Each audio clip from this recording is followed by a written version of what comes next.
Dhaabbanni tajaajila bishaan dhugaatii fi dhangala'aa magaalaa Shaashamannee kenna tajaajila hawaasaa dhaqqabamaa fi haqa qabeessa taasisuuf hojii hojjetaa jiruun fayyadamummaan hawaasaa mirkanaa'aa jira jedhame.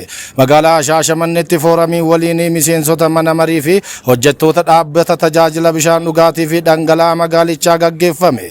Fooramii waliinii kanaan gamaagamni raawwii hojii dhaabbatichaa kan kurmaana sadaffaa bara 2018 dhiyaachuun cimina fi hanqina mul'atan irratti mariin taasifameera. Hojii gaggeessaan dhaabbata tajaajila bishaan dhugaatii fi dhangala'aa magaalaa Shaashamannee Injiinar Damisee Nyooree akka jedhanitti dhaabbatichi kenna tajaajila bishaanii fooyya'aa fi haqa qabeessa ta'e uummata biraan ga'uun ji'oottan 9 darbanitti hojii fooyyee qabu hojjechuu kaasaniiru.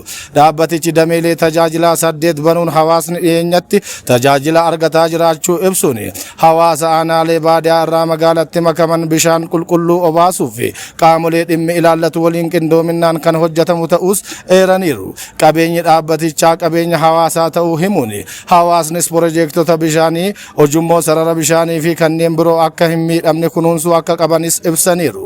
Dhaabbanni kun galii maddisiisuu fi baajataan of danda'uu darbees gara investimentii ce'uuf xiyyeeffannoon hojjetaa jiraachuu eeruun hirmaannaan hawaasaa fi deeggarsi manneen marii cimoo akka qabus kaasaniiru. Hanqinoota raawwii hojii keessatti nuqunnamanis karoora hojii itti aanu keessatti kan furan ta'uu dubbataniiru. Dhaabbatichi tajaajila lammummaa kanneen akka lakkooftuu bishaanii harka qalleeyyiif galchuu, ijaarsa mana harka qalleeyyii, meeshaalee barnootaa fi kanneen birootiin hawaasa fayyadamaa taasisaa jira. Hanqinoota kurmaana kanatti mul'atanis furuuf kan hojjetan ta'uu ibsaniiru.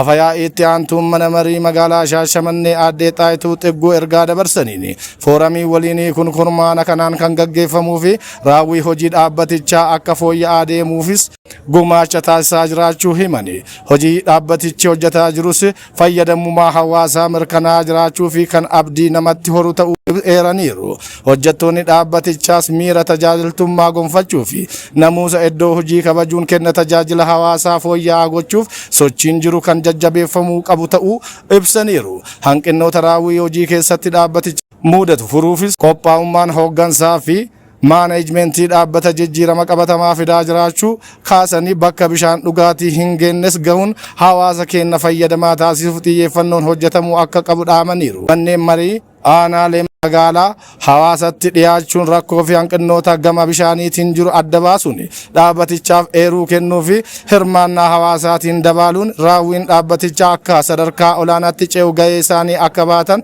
kallattii kaa'aniiru. Dhaabbatichi hojiiwwan fayyadamummaa hawaasaa mirkaneessan hedduu dalagaa jiruun jiddugala muuxannoo ta'ee jiraachuu eeraniiru.